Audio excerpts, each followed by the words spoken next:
O primeiro caso que eu trago aqui é de Jaycee Dugard. Em 10 de junho de 1991, Jaycee, uma menina de 11 anos, foi sequestrada enquanto voltava para casa depois da escola. Ela foi capturada do lado de fora da sua casa em South Lake Tahoe, na Califórnia, e ela passou 18 anos em cativeiro, sendo chamada de Alyssa e mantida em uma cabana nos fundos da casa dos seus sequestradores. Seus sequestradores eram Philip Garrido, um estuprador condenado, e sua esposa Nancy. Eles a levaram para sua casa em São Francisco, a quase 200 quilômetros de distância. Durante quase 2 décadas de cativeiro, Jaycee foi repetidamente abusada sexualmente e torturada. Logo após o sequestro, Garrido forçou Dugard a tomar banho com ele. Ela estava algemada e continuou usando algemas durante a primeira semana com o casal. Garrido mais tarde tentou explicar a Dugard que anjos demoníacos haviam permitido que ele a levasse e que ela estava lá para ajudar ele com seus problemas sexuais. Ele afirmava ser um servo de Deus, e ele também mantinha um blog religioso e insistia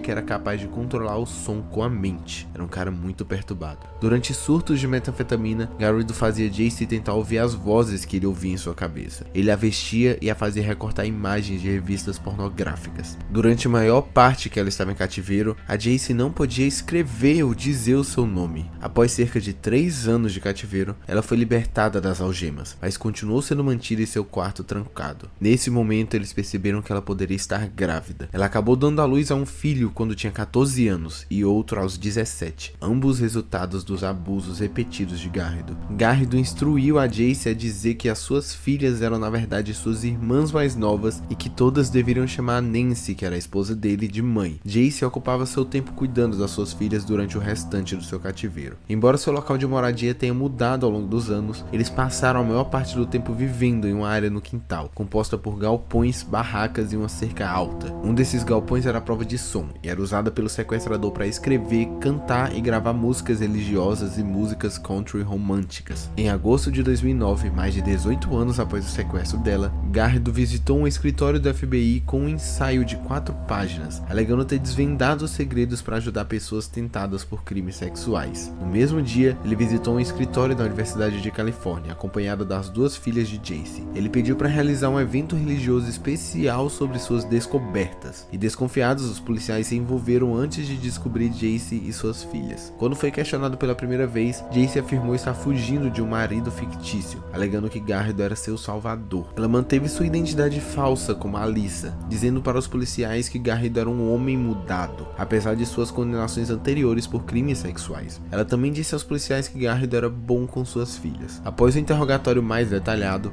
a verdade veio à tona. Após sua prisão, Garrido continuou insistindo que ele era um homem mudado, escrevendo muitos documentos relacionados à reabilitação de esquizofrênicos. Alegando que suas ações anteriores eram nojentas, ele disse aos repórteres que o resgate de Jaycee é uma história poderosa e emocionante. Tanto Nancy quanto Philip Garrido foram condenados à prisão perpétua. Jaycee continua criando suas filhas que, de tão doutrinadas por estarem aprisionadas por todo esse tempo, elas até choraram ao saber da prisão do seu pai. Jaycee e sua história foram tema de muitos documentários e 2 autobiografias.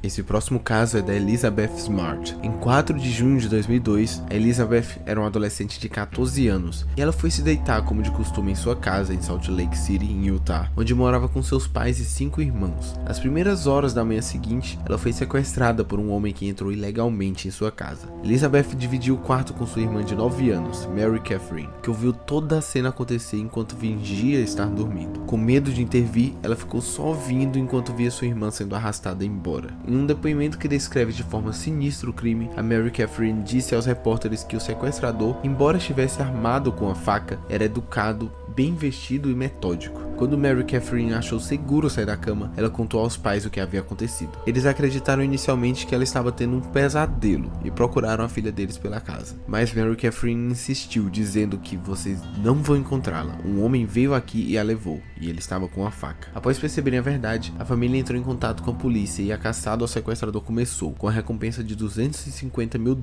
oferecida. Durante 4 meses, todas as buscas foram em vão. Em outubro, Mary Catherine afirmou que reconheceu a voz que Scoville durante o sequestro. A família Smart tinha fama de ajudar pessoas desempregadas, permitindo que trabalhassem serviços em sua casa. Um desses homens, conhecido pela família como Emmanuel, supostamente tinha a mesma voz do homem que levou Elizabeth. A polícia divulgou um retrato falado desse homem para o público. Pouco depois da divulgação do retrato falado, a polícia foi contatada pela família Mitchell, que afirmava que esse homem era um membro da família deles, Brian David Mitchell. Após a investigação, ele foi encontrado viajando com Elizabeth Smart, que estava disfarçada com peruca cinza, óculos escuros e véu. Ele estava acompanhado de sua esposa, Wanda Barzee. Os policiais interrogaram o grupo e reconheceram Elizabeth. Ela tinha estado com o casal por 9 meses. Tanto Mitchell quanto Barzee foram posteriormente presos. Durante os julgamentos, Mitchell teve um comportamento muito estranho, e muitos profissionais afirmaram que ele não era capaz de ser julgado devido à psicose e outros problemas. Inclusive, durante uma audiência, ele gritou com o juiz, pedindo para ele abandonar suas vestes e se ajoelhar na poeira. Muitas das suas afirmações e comportamentos estavam relacionados ao seu fanatismo religioso cristão, que ele frequentemente pregava nas ruas ao longo de sua vida. Após ser libertada, Elizabeth revelou muitos detalhes perturbadores sobre seu tratamento. De acordo com suas crenças estranhas, Mitchell escrevia suas próprias escrituras e pedia a Elizabeth que as lesse em voz alta. Ele também orava para que os dois tivessem relações sexuais antes de abusar sexualmente dela. Às vezes fazia isso várias vezes durante o dia, durante todo esse período de 9 meses. Mitchell acreditava ser o soldado escolhido para lutar contra o anticristo. Durante meses, Elizabeth foi mantida em uma área florestal, perto de Salt Lake City, sendo repetidamente molestada, agredida e tratada como escrava. No dia do seu sequestro, Elizabeth foi forçada a passar por uma cerimônia de casamento improvisada, tornando-se o que Mitchell acreditava ser sua segunda esposa. Ele supostamente esperava ter um total de 7 esposas ao longo de sua vida. Aproximadamente 6 semanas após o sequestro, em uma conversa com Mitchell, Elizabeth mencionou sua prima de 15 anos, e Mitchell até tentou invadir a casa da prima para sequestrá-la, mas sem sucesso. Elizabeth frequentemente era acorrentada a uma árvore por dias sem comida. Durante a maior parte do seu cativeiro, ela vivia com seus sequestradores na floresta. Em um determinado momento durante os 9 meses, ela ouviu seu tio chamando em uma das suas muitas buscas de rotina. Aterrorizada de que Mitchell pudesse fazer mal à sua família, como ele frequentemente afirmava, ela tinha muito medo de tentar chamar a atenção dele. Ela sempre evitava pedir ajuda em voz alta, com medo das consequências para sua família. Nas raras ocasiões em que eles saíam, Elizabeth tinha que usar um lenço na cabeça.